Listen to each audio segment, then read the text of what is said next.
আজকে আমার সুরজিতের সাথে ভীষণ মারপিট হয়েছে, পুরো ব্লগটা দেখো তাহলে বুঝতে পারবে। চলো তার আগে দেখে নিই সকালটা কিভাবে স্টার্ট হয়েছিল।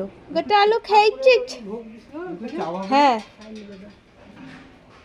খেয়েছে। মাথায় হাত বলা একটুখানি। সোনা বাচ্চা, কুটু বাচ্চা, ঠিক আছে। বিড়ালের যেমন সফট থাকে, হ্যাঁ সফট না, খুরকুরে, মাথাটা খুরকুরে, ও সিং আছে কানটা দুটো। খাও আটটা আলু খাও, আটটা আলু খাবি? দাঁড়া, ওটা চাবাচ্ছে তো। ও বাচ্চা মানুষ, এই ঘন্টি আছে গলা।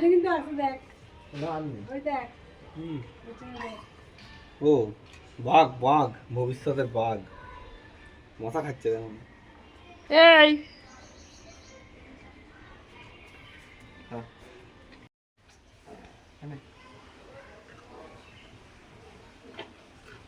শেষ হয়নি, হয়নি, মুখে আছে। মামুনি ভুল ইনফরমেশন দিচ্ছে।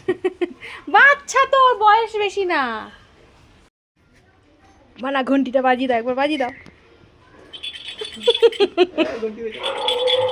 খাওয়া হয়ে গেছে, খাওয়া হয়ে গেছে, ঘন্টি বেজে গেছে। আলু খাওয়া কমপ্লিট, আলু খাওয়া কমপ্লিট। আর বাজিও না, তুমি মজা পেয়ে যাচ্ছ তো।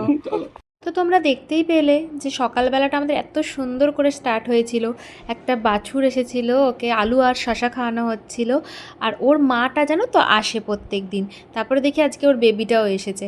মা ওদেরকে এভরিডে বেসিসে আলু খাওয়ায় আর যে কোনো সবজি থাকে সেগুলো খাওয়ায়। তো ওই জন্য সুরজিৎ ওপর থেকে দেখতে পেয়েছিল আর ও ছুটে ছুটে গেছে। এত কিউট ছিল গরুটা, মানে কি সুন্দর। তারপরে দেখলাম মা রান্না করছে মাছের ঝোল আর চিকেন। তারপর আমি ওপরে চলে এলাম। বেশ কয়েকদিন আমি আমার ঘরটাকে ঠিকভাবে ক্লিন করতে পারিনি। আর আমি কোনো কিছু করব, সুরজিতের অফিস যদি ছুটি থাকে আর আমাকে পাগল করে দেয় জ্বালিয়ে। মানে তোমরা জাস্ট দেখো যে আমাকে কিভাবে ও জ্বালাতন করছে। আমি আজকে পুরো ডিপ ক্লিন করব, দেখতেই পাচ্ছ মেঝের অবস্থা। তারপর হচ্ছে আমার সব কিছু ধুলোবালি পড়ে গেছিলো, যেহেতু আমি প্রায় 1.5 থেকে 2 মাস কিছু করতেই পারিনি এগুলো। তো তাই জন্য একটু আজকে ভেবেছিলাম একটু শরীরটা ঠিক আছে, চলো এগুলো করি। ঘর ক্লিন না থাকলে আমার ভীষণ শরীরে এনজাইটি হয়, আমি এটা ঠিক কাউকে বোঝাতে পারি না।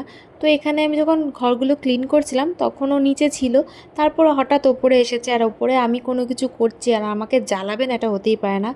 আমার একটা লিপ বামের ছোট্ট বক্স আমি জাস্ট ফেলে রেখেছি, যে আমি পরে ঝাড় দেবো যখন তখন ফেলবো। ও মা সেইটাকে নিয়ে আমাকে কি মারান মেরে যাচ্ছে, মানে ইচ্ছা করেই করছিল জ্বালাতন। দেখো এখানেও ইচ্ছা করে আমাকে ঠেলে দেবে, মানে এগুলো ইচ্ছা করে করছিল আর কি, জ্বালাতন করার জন্য। যাই হোক, তারপরে আমি একা কাজ করিনি, ও ঘরটা একটু ঝাড় দিয়ে দিয়েছে। সেই রেস্টুরেন্টের মতো ফিল নিচ্ছ তুমি, হ্যাঁ?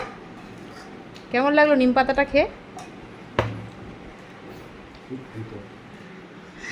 ভালো লাগে একটুখানি খেলে। Thank you.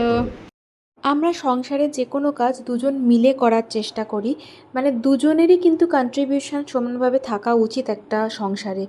আমি অনেক এরকম অপদার্থ পুরুষ মানুষকে দেখেছি যারা শুধু খাওয়া দাওয়া করে আর বসে থাকে, কোনো কাজ করে না। তাদের একটা মেল ইগো থাকে। দুঃখের বিষয়, এরকম পুরুষ মানুষকে প্রোটেক্ট করতে আমি দেখেছি অনেক মূর্খ মহিলাদের। যাকগে, তাদের কথা নয়, বাদই দিলাম। তারপর আমি এসেছিলাম হচ্ছে আমার একটা টেস্ট করানোর ছিল। তো তাই জন্য একটা মানে যেখানে টেস্ট হয় সেখানেই গেছিলাম আমি আর সুরজিৎ। তবে বাড়ি এসে আমি প্রচণ্ড অসুস্থ হয়ে যাই। সেসব নয় তোমাদের পরের কোনো ভ্লগে বা আশা করি জানতে পারবে ভবিষ্যতে। তো তারপর এই যে একটা ড্রেস অনেক দিন আগে আমি কিনেছিলাম, এটা অনেক দিন আগেকারই ক্লিপ, তো অ্যাটাচ করে দিলাম। এটা এখনও পর্যন্ত তোমাদের সাথে রিভিউ পোস্ট করা হয়নি, করব খুব তাড়াতাড়ি। তো আজকের ব্লগটা এইটুকুই, দেখা হচ্ছে নেক্সট ভিডিওতে। সবাই খুব ভালো থেকো, সুস্থ থেকো, টাটা।